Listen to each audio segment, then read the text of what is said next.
38년 동안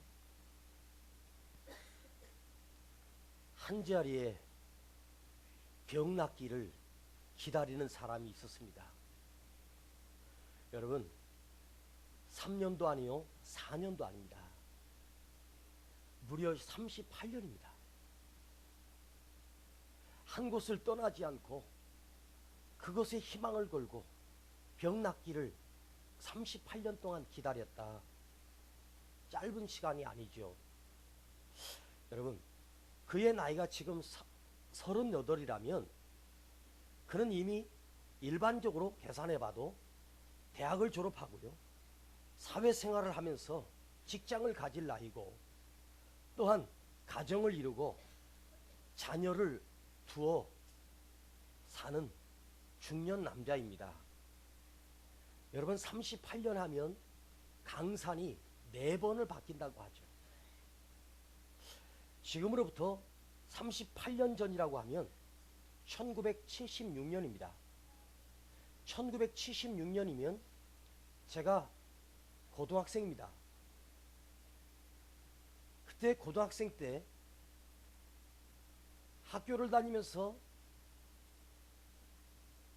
다녔던 거리와 지금 제가 고등학교 다녔던 그 바로 옆에 교회에서 집회를 한 적이 있었는데 길이 어떻게 바뀌었는지 옛날 길은 다 사라졌어요. 제가 다니던 학교도 아파트가 들어와 있더라고요. 여러분, 38년 동안 병석에 누워있는 중환자라면 친구가 있겠습니까? 부모가 있겠습니까? 38년 동안 누워있다. 오랜 병에 효자가 없잖아요. 친구가 있겠으며 누구 하나 그를 도와줄 사람이 있겠습니까? 38년 동안 버려진 참으로 비참한 인생에게 주님이 찾아오셨습니다. 그리고 주님이 그를 만나 주셨습니다. 그리고 주님이 그를 내 자리를 들고 걸어가라. 이 말 한마디에 그는 그 자리에서 일어나 38년 동안 누워있던 그 자리를 들고 자기 발로 걸어갔습니다. 얼마나 큰 축복이며 얼마나 큰 은혜였습니까? 38년 동안 저 못에 한번 들어가고 싶었는데 내가 스스로 일어나 내 자리를 들고 걸어가. 여러분, 그 인생이 그야말로 죽었다가 살아난 인생처럼 새로워지지 않았겠습니까? 그 부모를 만났고 그 친구를 만났을 때 그가 얼마나 기뻐했겠습니까? 여러분, 38년 동안 누워있는 사람이 일어나서 걸어갔으면 그를 그 주변에 그를 웬만한 사람은 알 것입니다. 베데스다 연못에 38년 동안 있던 토박이 아무개가 일어났대. 그래? 축하해줘야지. 어떻게 일어났대? 예수님이 고쳐주셨대네. 그래, 잘했네. 정말 좋은 일이네. 해야 되지 않겠습니까? 그런데 요한복음 5장 16절은 뭐라고 말합니까? 안식일에 이러한 일을 행하신다 하여 유대인들이 예수를 핍박한지라.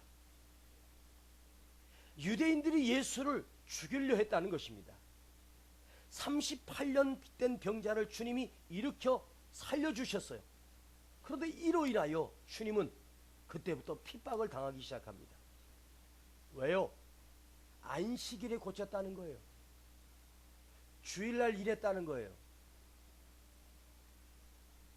우린 주일날 예배만 드리고 할 거 다 하잖아요. 안식일에 법을 어겼다는 안식일 죄, 돌로 쳐 죽여야 한다는 것입니다. 유대인들의 핍박은 여기서 끝난 것이 아닙니다. 여러분, 예수님이 안식일에 사람을 죽이셨습니까? 아닙니다. 38년 동안 죽어있던 인생을 스스로 자립하여 서게 하셨습니다. 주님은 안식일날 사람을 죽인 것이 아닙니다. 오히려 사람을 살려내셨습니다. 그것 때문에 주님은 죽을 위기에 그것 때문에 주님은 사실 십자가에서 죽으셨습니다. 그때 주님이 이렇게 말씀하십니다. 아버지가 일하시니 나도 일한다. 오히려 그 말에 이제 유대인들은 더 화가 나서 이제 군인을 보내서 주님을 죽이기로 작정합니다. 왜요? 하나님을 못 오겠다는 거예요. 안식일에 하나님이 일하시니 나도 일한다는 거죠. 그런데 그 핍박 때문에 주님이 그 일을 중단하셨습니까? 아닙니다. 안식일에 또 소경의 눈을 뜨게 하셨습니다.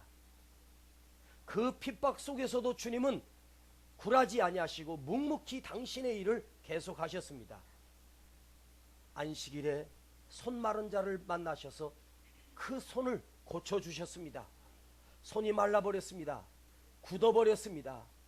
이제 이 손을 쓸 수가 없는 손입니다. 주님이 그 손을 만져주심으로 그 손이 펴졌고 그 손이 회복됐습니다. 그런데 유대인들은 또 주님을 핍박했습니다. 여러분, 유대인들은요, 안식일 날 자기 양이, 내 양이 구덩이에 빠져 있습니다. 그러면 어떻게 합니까? 그들은 자기 양이나 자기 말이나 자기 짐승이 구덩이에 빠지면 안식일이라도 건져내도록 되어 있습니다. 그래서 안식일에는 그 양을 건져내 살립니다. 안식일이 지난 다음에 살리는 것이 아닙니다. 그런데 안식일 날 주님은 양을 구해낸 것이 아니라 사람을 살려내셨습니다. 그런데 주님을 비난합니다. 자기들의 짐승은 소중히 여기면서, 자기들이 집에서 키우는 말, 소, 양은 소중히 여기면서 사람의 생명을 살려낸 주님을 죽이겠다는 것은 바로 그들은 자기 양은 소중히 여기면서 사람의 생명은 우습게 여긴다는 뜻 아니겠습니까? 여러분, 유대인들이 이렇게 사람의 생명을 짐승보다도 못하게 여겼음을 의미하는 뜻입니다. 여러분, 베다니에 나사로가 죽었습니다. 주님은 나흘 뒤에 그 베다니의 나사로를 만나러 가셨습니다. 이미 썩어 시체가 되었고 썩어 문드러진 시신을 무덤의 굴 속에 이미 장례를 지내고 굴을 돌로 막아버렸습니다. 무덤 주위에는 이미 썩어 냄새가 나고 있습니다. 썩어 냄새가 나는 나사로가 그날 돌을 옮겨놓고 나사로야 나오라 하시며 죽은 자가 그 무덤에서 다시 살아 나왔습니다. 마리아, 마르다 얼마나 기뻤겠습니까? 그런데 어떻게 됐습니까? 그 죽은 나사로가 살아나오자 가장 비참하게 여겼던 자들이 누구였습니까? 가장 두려워했던 자들이 누구였습니까? 바로 유대교의 지도자들이었습니다. 예수님이 죽은 나사로를 살림으로 인하여 그들이 모여서 머리를 맞대고 어떻게 예수를 죽일까? 무엇이 두려웠습니까? 이제 사람들이 다 예수께로 갈 것이기 때문입니다. 그리고 예수를 죽일 뿐만 아니라 다시 살아난 나사로마저도 죽이기로 결의하지 않습니까? 왜요? 왜 유대인들이 이적을 행하시고 살려내신 주님을 죽이려 했습니까? 바로 자기들의 기득권이, 자기들의 자리가 예수로 인하여 뺏기기 때문입니다. 여러분, 오늘 예수를 죽이려고 하는 그 유대교의 지도자들은 누구입니까? 누구보다도 하나님을 잘 믿는 자들이고 하나님이 율법대로 살기를 원하는 사람들이었습니다. 하나님을 전혀 모르는 자가 아니었습니다. 하나님을 가장 열렬히 섬긴다고 하는 유대인들이었습니다. 율법을 철저히 지키는 자들이었습니다. 그런데 왜 죽여야 합니까? 예수님이 오심으로 내 죄가 드러나고 내 기득권을 내려놓아야 합니다.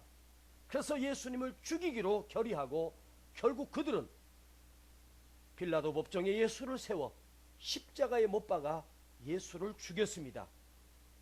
그런데 저는 이 말씀을 묵상하면서 이런 생각을 해봤습니다. 만일 우리 주님이 이 대한민국 조국 교회에 주님이 다시 오신다면 이 대한민국 전 세계에서 가장 교회가 발전하고 가장 교회가 많고 모든 조직이 완벽한 교회 조직이 세워진 이 대한민국에 주님이 오신다면, 예루살렘 교회에 오셨던 주님 말고 지금 만일 주님이 오신다면 한국 교회는 과연 주님을 어떻게 맞이할까? 예수님 죽이는데 그들은 3년 걸렸습니다. 지금 한국 교회에 주님이 오시면 3일 안에 죽습니다. 그거 아세요? 만일 우리 교회에 오신다면 그 누구를 얘기하지 않고 여기 이은세라고 하는 인간은 과연 주님을 기쁨으로 맞이할까? 아마 저부터도 주님을 잡아 죽이기로 성남에 있는 목사들과 함께 모여서 머리를 맞대고 저 가시 같은 놈이 와서 이적을 행하고 교회를 흔들고 우리 성도들도 절반이 넘게 그놈한테 갔어. 진짜 예수가 왔으니 여러분 안 가겠습니까? 저는 성도 안 뺏기려고 어떻게 하든지 성남에 있는, 아마 성남에 좀 큰 교회 목사들은 더 날릴 겁니다. 개척교회 목사들은 별로 속상할 것도 없습니다. 왜? 기득권이 있거든요. 여러분, 저는 오늘 여러분에게 고백합니다. 여기 이은세라고 하는 자는 과연 이 유대교의 지도자들과 다를까? 아닙니다. 정답은 전혀 다르지 않습니다. 오히려 저는 더 악하게 예수를 죽일 자입니다.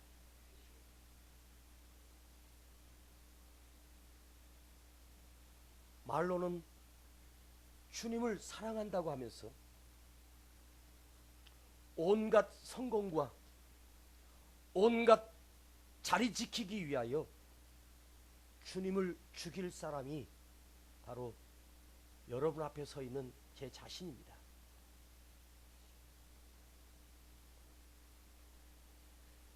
저 유대인들보다 더 악하면 악했지 절대 선하지 않을 것입니다. 더 교활하고 더 추악하고 더 뻔뻔한 인간이 여러분 앞에 목사라고 서 있습니다. 이것이 저의 실모습입니다. 그런데 저는 부끄럽지만 하나님의 말씀을 들고 서서 전할 수밖에 없을 때 많은 갈등을 느낍니다. 우리 성도 하나하나를 볼 때마다 나보다 훨씬 더 훌륭하다, 나보다 더 훨씬 더 존경스럽다, 여러분보다 믿음이 좋아서 여기 서 있는 것 아닙니다. 나는 과연 주님이 이 성남에 오신다면 나는 유대인들보다 훨씬 더 악할 것이다. 이걸 오늘 여러분에게 솔직히 고백합니다.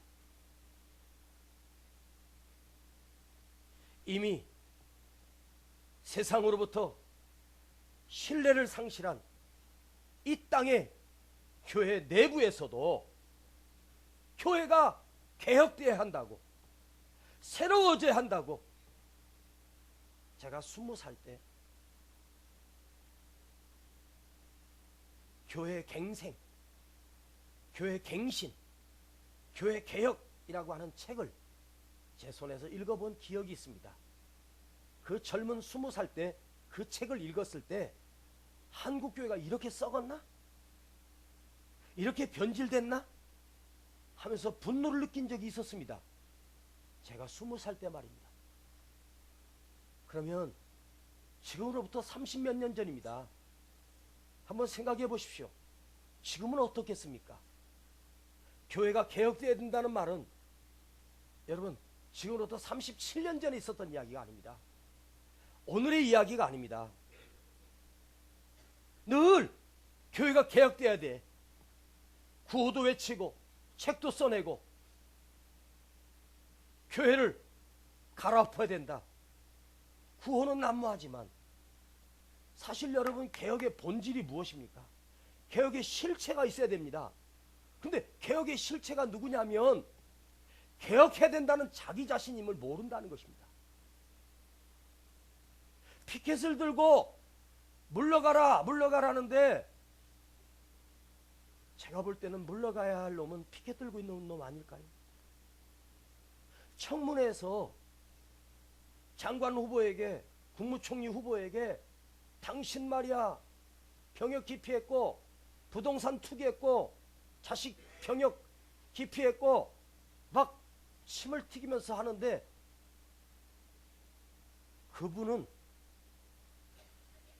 아들 셋 다 군대 안 보냈습니다. 제가 알고 있거든요. 개혁돼야 될 대상은 당신이 아니고 자기 자신임을 모른다는 것이죠. 오늘 신년 예배에 지난주에 이어서 안디옥 교회 모델을 살펴보고 있습니다. 정말로 사랑이 식어버린, 개혁해야 될 대상은 다른 교회가 아니고 바로 우리 교회입니다. 다른 사람이 아니고 바로 우리 자신임을 기억합시다. 깨끗해져야 되고 변해야 되고 새로워져야 될 사람은 다른 사람이 아니라 옆에 있는 사람이 아닙니다. 바로 당신 자신임을 깊이 생각합시다. 개혁돼야 될 목사는 아무개 목사가 아니고 이은세 목사임을 저는 오늘 고백합니다. 왜 교회가 개혁되어야 된다고 생각합니까? 무엇이 잘못됐습니까? 어떤 비위가 있습니까? 바로 교회가요, 주님처럼 인간에 대한 사랑을 상실해버렸기 때문입니다. 주님처럼 인간에 대한 사랑을 다시 회복하면 스스로 교회는 개혁이 됩니다. 왜 유대교가 변질됐습니까? 짐승을 사랑하면서도 인간을 살려내신 주님을 죽였던, 인간의 생명을 짐승보다 못하게 여겼던 그들이 유대교인들이었습니다. 사랑이 식어져 버린 겁니다. 우리가 회복돼야 된다라고 할 때 무엇이 회복됩니까? 첫사랑이 회복되라는 거예요. 내가 처음 주님을 만났을 때 첫 감격이 아니라 첫사랑입니다. 첫 은혜를 받으면 우리는 사랑하게 되어 있습니다. 근데 그 첫사랑을 잃어버렸다는 것이죠. 그래서 개혁되어야 될 세상은 바로 우리 자신임을 오늘 생각하며 자기 자신을 한번 살펴보자는 말입니다. 여러분, 교회는 무엇입니까? 교회는 사람을 살려내는 것입니다. 살려내야 교회입니다. 세상은 죽여도 교회는 살려내야 됩니다. 그런데 교회 속에 무서운 이기심과 무서운 경쟁심과 서로 죽이고 헐뜯고 미워하고 왕따를 만드는 그런 것들이 교회 안에 있지 않습니까? 오늘 저는 여러분 앞에 담임 목사로서 고개를 들 수 없을 만큼 부끄럽습니다. 이 모든 책임은 여러분들에게 있는 것이 아니라 바로 저 자신에게 있음을, 왜 이런 설교를 하지 않았던가? 아니, 내가 먼저 사랑하지 못하면서 누구를 사랑하라고 하는가? 여러분, 한국교회가 위기라고 합니다. 한국교회 위기는 큰 교회에 있는 것이 아닙니다. 바로 나에게 있음을 생각합시다. 바로 저의 책임입니다. 제가 잘못했기 때문입니다. MBC PD 수첩에 대한민국에서 제일 큰 교회 그 목사의 PD가 막 나오고 말할 수 없는 그런 소식을 들을 때 여러분 어떤 생각을 했습니까? 저럴 수가 있나? 아닙니다. 그분의 잘못이 아닙니다. 나의 잘못입니다. 나는 안 그랬겠습니까? 만일 우리 교회가 그렇게 대형 교회가 되면 제가 그 많은 돈 안 쓰겠습니까? 지금 없으니까 못 쓰는 거예요. 없어서 못 써요. 있기만 해봐. 막 갖다가 막 퍼주지. 오늘 우리는 여러분 앞에 저는 제 마음속으로 주님처럼 주님의 사랑을 다시 회복하게 하옵소서. 그 주님의 그 아름다운 사랑, 그 사랑이 내 안에 결여되었어서, 그 사랑이 내 안에 식어버렸기 때문에 우리가 이렇게 고달프고 힘든 것 아니겠습니까? 저는 주님의 사랑 상관없이 설교했습니다. 그 엄청난 사랑을 받았지만 그 사랑 제 안에 없습니다. 저는 사실 위선자로 위선되게 설교할 때 많습니다. 오늘 한 번만이라도 정직하게 설교하고 싶습니다. 2014년 한 해 목사로서 설교할 때마다 다시 주님의 사랑을 회복하고 주님의 은혜를 회복해 주님처럼 사랑할 수 있는 사람, 주님처럼 영혼을 사랑하는 마음.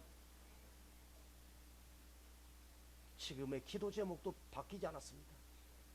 아직도 그 기도는 계속되고 있습니다. 저는 주님이 영혼을 사랑하셨던 그 마음을 이 안에도 주시옵소서.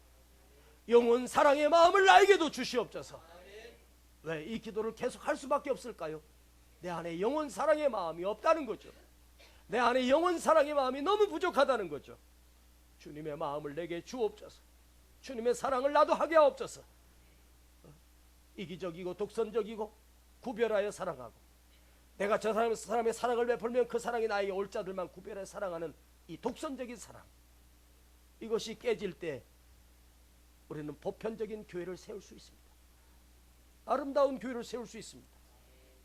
오늘 사랑하는 우리 성도요, 개혁돼야 되고 새로워져야 될 사람은 그 사람이 아니고 바로 나 자신임을 생각하며 오늘 이 말씀을 듣겠습니다. 여러분, 지난주에 보편적인 교회, 주님이 원하시는 교회, 누구도 수용할 수 있고 누구도 받아들일 수 있고 남녀노소 빈부귀천을 막론하고 누구도 받아들일 수 있어야 그것이 주님이 원하는 진정한 교회라 했습니다. 누구든지 용납해야 되고 누구든지 용서할 수 있고 누구든지 받아들일 수 있어야 되는데 우리는 구별하여 수준끼리 같이, 오늘 본문의 1절을 다시 한번 읽겠습니다. 같이 읽어요. 시작. 안디옥 교회 신자들과 교사들이 있으니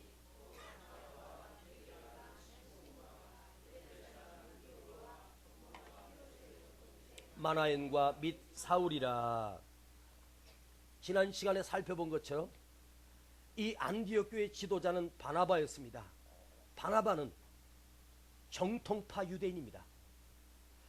바로 유대인 가운데도 레위 지파의 정통 구별된 가문의 피를 이은 흠없는 사람 바나바. 시므온은 누굽니까? 흑인 노예 출신입니다. 검둥이였습니다. 루기오는 이방인입니다. 마나에는 불의한 매국노, 헤롯의 젖동생, 나라를 팔아먹은 매국노입니다. 사울은 누굽니까?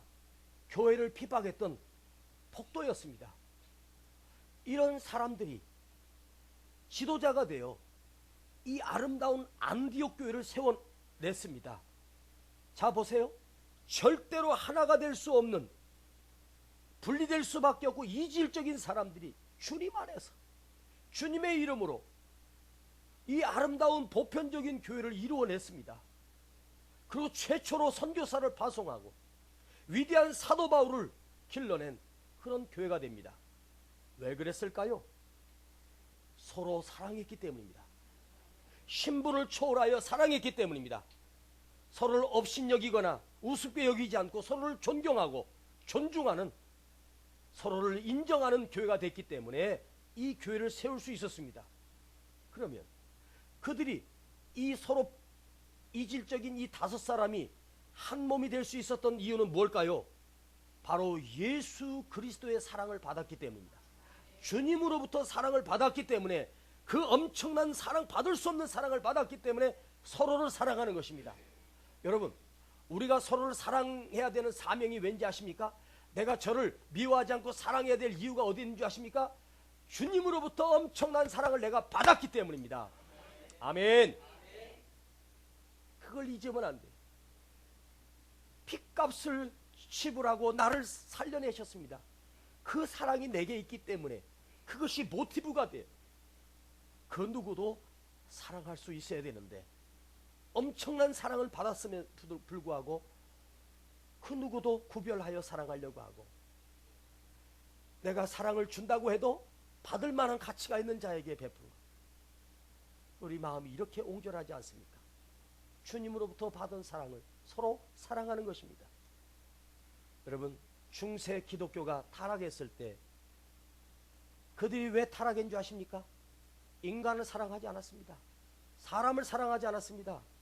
교회 권력을 장악한 자들이 하나님의 이름으로 사람들을 억압했고, 하나님의 이름으로 자기 기득권을 지키기 위해서 사형에 처했고 죽였습니다. 그리고 교회 세력만 키우는데 혈안했고, 로마 가톨릭 교회는요, 하나님의 이름으로 사람을 무수히 죽였습니다. 십자군 전쟁도 일으켜서 수만 명을 죽였습니다. 하나님의 이름으로 면죄부를 팔아서 성전을 지었습니다.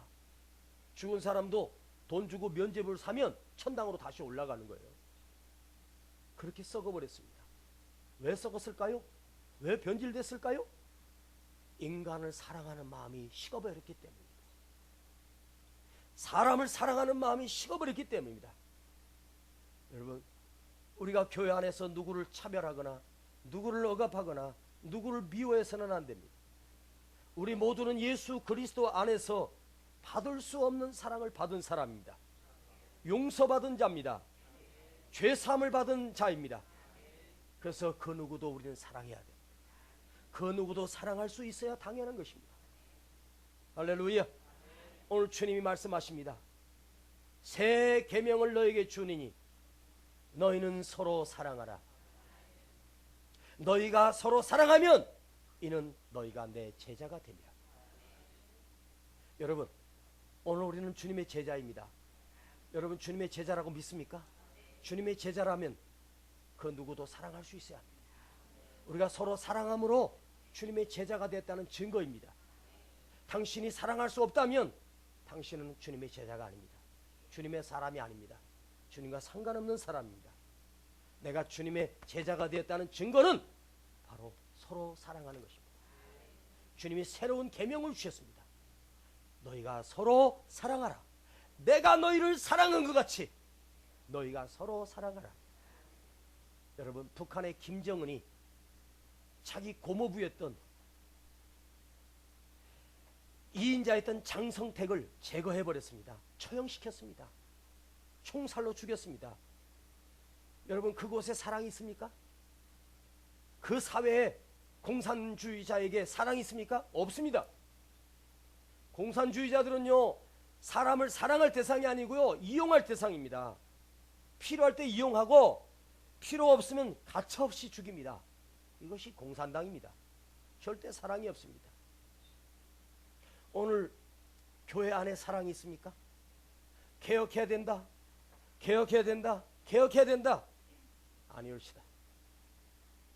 개혁 자체가 목적이 아닙니다. 만일 교회가 개혁 자체가 목적이 된다면 또 누군가를 몰아내야 되고 또 누군가를 죽여야 되고 또 누군가를 억압해야 됩니다. 사랑하면, 사랑을 나누면 그 사랑 안에서 스스로 주님이 원하시는 보편적인 교회가 세워지는 거예요. 우리가 서로 사랑하면 주님이 원하시는 진정한 교회가 세워지는 거예요. 개혁 안 해도 됩니다. 서로 사랑하면 다 회복됩니다. 미움 속에서, 분노 속에서 모든 것이 썩어버렸고 변질된 거죠. 안 그렇습니까? 사랑이 식어버린 거예요. 주님의 사랑이 흘러넘쳐야 될 교회가 미움에, 분노에 원수가 되는 그것이 아니에요. 그것이 과연 교회겠습니까? 많은 사람들이 신앙생활하다 상처를 받고 교회를 안 나가는 사람들이 얼마나 많은지 아십니까? 그 사람들이 어디서 상처받은 줄 아십니까? 직장에서 받은 상처가 아닙니다. 지하철 타고 가다가 받은 상처가 아닙니다. 교회 가서 예배 드리다가 받은 상처입니다. 그 상처가 왜였을까요? 한마디로 말하면 사랑이 식었기 때문입니다. 미움과 분노 속에서 상처를 받은 거예요. 여러분, 인간의 사랑이 목적이 되면, 서로가 서로를 사랑하는 것이 목적이 되면 부흥은 절로 일어날 것입니다. 돈으로 건축하는 것이 아닙니다. 우리가 서로 사랑함으로 주님의 몸된 교회를 사랑하면 우리가 하나님 앞에 쏟아부을 수 있는 거예요. 건축할 수 있습니다. 내가 사람의 방언과 천사의 말을 할지라도 사랑이 없으면 소리나는 구리와 괭가리가 되고, 내가 예언하는 능력이 있어 모든 비밀과 모든 지식을 알고 또 산을 옮길 만한 모든 믿음이 내게 있을지라도 사랑이 없으면 내가 아무것도 아니요. 여러분, 사람의 방언과 천사의 말을 하고 애언하고 능력이 있어도, 제가 아무리 설교를 기가 막히게 한다고 해도 제 안에 사랑이 없으면 울리는 꽹과리래. 제가 여러분에게 설교할 때 영원 사랑의 마음이 없이 한다면, 여러분을 사랑하는 마음이 없이 외친다면 울리는 꽹과리가 되는 거예요. 제가 설교하는 그 한마디 한마디에 정말로 영혼을 사랑하는 마음으로 담아 설교할 때 그 말씀이 여러분 속에서 도전이 되고, 그 말씀이 여러분 속에서 은혜가 되고 회복이 되는 거예요. 할렐루야. 내가 대단한 것을 다 할지라도 사랑이 없으면 아무것도 아니래요. 아무것도 아니래요. 목사라도 아무것도 아니에요. 장로라도 권사라도 아무것도 아닙니다. 아무것도 아닙니다. 여러분, 아무것도 아닌 자가 돼야 되겠습니까? 사랑이 없으면 아무것도 아닙니다. 그대가 평생을 살고도 아무것도 아니야. 참으로 불쌍한 영혼입니다. 내가 헛된 존재가 되기를 원하십니까? 아니면 진짜 주님의 제자가 되기를 원하십니까? 어느 낡고 오래된 수도원이 있었습니다. 그 낡고 오래된 수도원에 사람들이 그렇게 많이 와서 쉬고 가고 은혜 받고 가던 수도원이 어느 날 사람들이 발길이 끊어져 버린 거예요. 그 수도원에는 5명의 수도사들이 있었습니다. 늙은 수도사들입니다. 이제는 이 수도원을 맡아서 이어갈 후계자도 없습니다. 이제 그들이 다 늙었습니다. 근데 그들은 너무너무 안타까운 거예요. 근데 사람들이 그저께 와서 기도하고 은혜 받던 이 수도원이 이제는 발길이 끊어져 버렸어. 근데 이 5 수도사들이 모여서 저 산속에서 기도하고 계시는 사도님을 찾아갔습니다.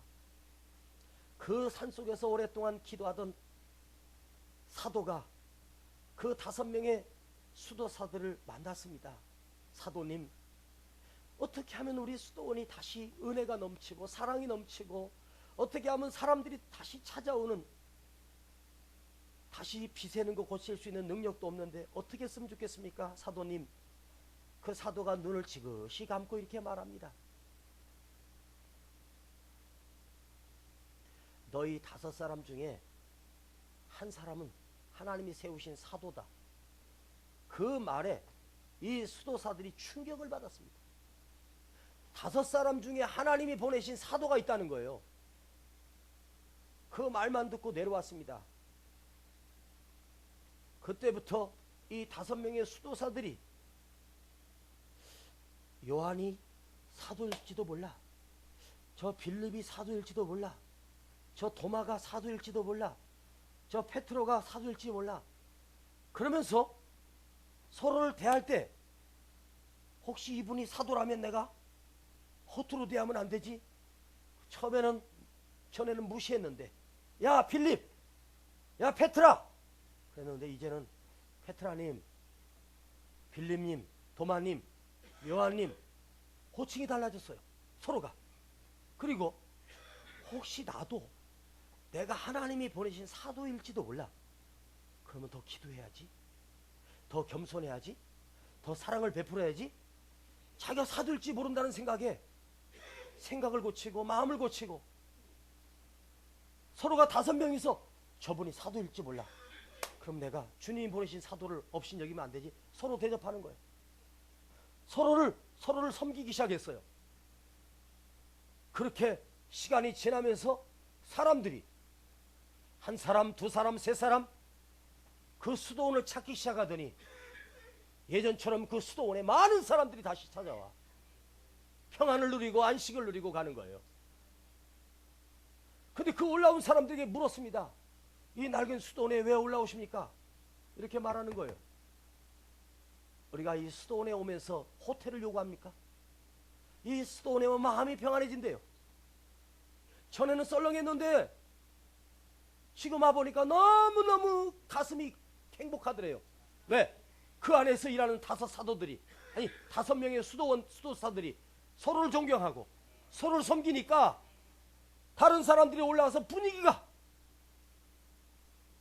평안과 사랑이 넘치는 거예요.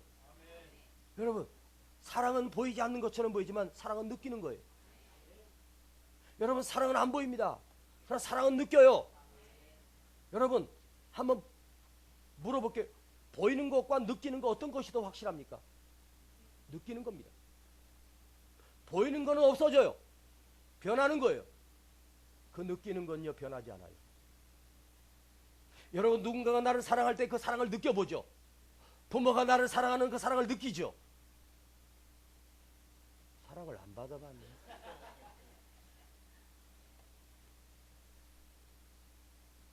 한번 옆 사람하고 이렇게 한번 인사해야 돼. 그대가 날 사랑하는 걸 느낄 만큼 좀 사랑 좀. 아니, 하지마 이상해.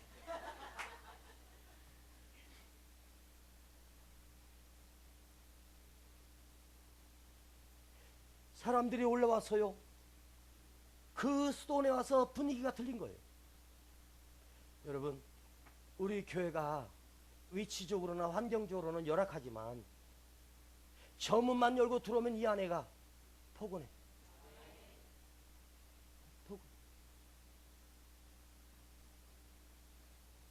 사울왕이 선지자를 잡으러 군인을 보냈습니다. 근데 그곳에 선지자가 기도하던 곳입니다. 그들이 그곳에 가더니 방언을 하는 겁니다. 기도하기 시작합니다. 그리고 은혜 받고 그냥 가버려요. 네, 그곳에 영적인 은혜가 흘러 넘치기 때문에 그래요. 정말이에요. 우리 교회 새로운 성도가 와서 앉아있으면 평안을 느끼고 행복을 느끼는 거예요. 네, 그곳에 누군가가 앉아서 은혜를 받았어요. 할렐루야. 이곳에 하나님의 은혜가 있어요. 하나님의 사랑이 흘러나요. 서로의 교제가 있고 서로의 섬김이 있고 서로를 아껴주고 소중히 여기는. 아멘. 그 씻을 때 교회입니다. 우리는 개혁할 이유가 없습니다. 우리가 서로 사랑하면 절로 씻어지고 주님이 가장 원하시는, 주님과 가장 가까운 교회, 주님이 진정 이 땅에 원하셨던 교회가 다시 회복될 수 있습니다. 그 교회를 세우지 않겠습니까? 여러분, 오늘 주님의 사랑으로 우리 가족을 사랑합시다. 우리가 주님의 사랑으로 내 이웃을 사랑합시다. 우리가 서로 사랑할 때 우리 새중앙교회는 개혁의 대상이 아니라 개혁의 주체가 될 것입니다. 세상을 바꿔나가는, 이 세상을 바꿔나가는 이 시대의 안디옥 교회가 되지 않겠습니까? 2014년 우리 새중앙교회가 이 안디옥 교회처럼, 나는 영혼을 살려냈던 교회처럼 보편적인 교회, 사랑을 꿈꾸는 교회, 사랑을 나누는 교회, 사랑을 베푸는 교회, 누구를 비난하거나 누구를 함부로 판단하는 그것이 아니라 허물 있으면 덮어주고 용서해주고 용납해주는 그런 이 시대의 안디옥 교회 우리 세워나갑시다. 기도합시다. 하나님 아버지, 감사합니다. 새 첫날 서로 사랑하라. 내가 너희를 사랑한 것 같이 너희가 서로 사랑하라. 이 세 계명을 우리에게 또 주셨습니다. 주님, 우리 교회가 그런 교회 되게 하옵소서. 우리가 그런 교회를 꿈꾸어가게 하여 주시옵소서. 우리가 그런 교회를 세워나가게 하여 주시옵소서. 예수님의 이름으로 기도하옵나이다. 아멘. 사랑은 언제나 오래 참고 사랑은 언제나 온유하며 사랑은 시기하지 않으며 자랑도 교만도 아니하며 사랑은 무례히 행치 않고 사랑은 무례히 행치 않고 자기의 유익을 굳지 않고 자기의 유익을 굳지 않고 사랑은 화내지 아니하며 사랑은 성내지 아니하며 진리와 함께 기뻐하네 사랑은 모든 것 감싸주고 바라고 믿고 참아내며 사랑은 영원토록 변함없네 믿음과 소망과 사랑은 이 세상 끝까지 영원한 것 믿음과 소망과 사랑 중에 그 중에 제일은 사랑이라 사랑은 모든 것 감싸주고 바라고 믿고 참아내며 사랑은 영원토록 변함없네 사랑은 모든 것 감싸주고 바라고 믿고 참아내며 다같이 자리에서 일어나십시다 사랑은 영원토록 변함없네 두 손을 가슴에 모으고 우리 마음속의 분노와 미움과 용서 우리가 서로 사랑하지 못함을 먼저 씻어냅시다 미워하고 누구를 왕따시키고 판단하며 했던 우리의 이것을 개혁합시다 우리의 미움을 개혁합시다 그리고 주님의 사랑으로 다시 바꿉시다 오늘 주님 앞에 기도합니다 주님 내가 미워하고 분노하며 덮어주지 못했던 주님의 사랑을 실천하지 못했던 유대인들과 다를 바 없는 죄인입니다 가장 강팍한 자입니다 오늘 이 시대 주님이 오시면 주님을 제일 먼저 죽일 자가 바로 나 자신입니다 그런 마음으로 주님 앞에 오늘 다시 한번 결단하며 기도합니다 우리 함께 기도하겠습니다 주님